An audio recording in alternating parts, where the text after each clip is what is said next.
Moroccan officials estimate more than 1,300 people are dead and thousands more are injured following a powerful earthquake near the historic city of Marrakech. International crews are mobilizing to assist, including the U.S., which says it's ready to provide any necessary assistance. Christian Benavides has the latest after the quake's aftermath. In Morocco Saturday, rescue crews searched for survivors after a 6.8 magnitude earthquake struck in the country's high Atlas Mountains. In the village of Amizmiz, this group of workers searched through the rubble. 40 miles away, this is what parts of the city of Marrakech look like. Canadian tourist Jana Meerman felt the ground shake. There are fears of aftershocks, so we're trying to see what happens next.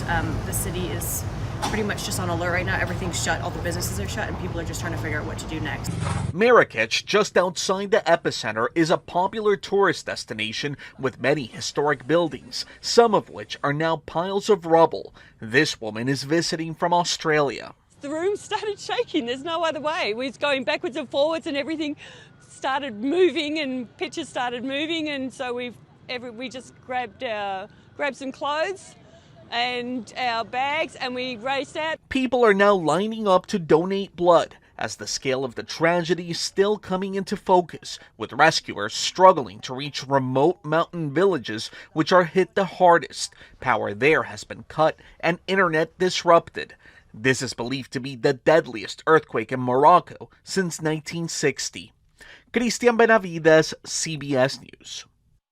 The quake was felt as far away as Portugal and Algeria. While the U.S. Geological Survey measured the quake at 6.8, Morocco's seismic agency measured it at a 7.2 on the Richter scale.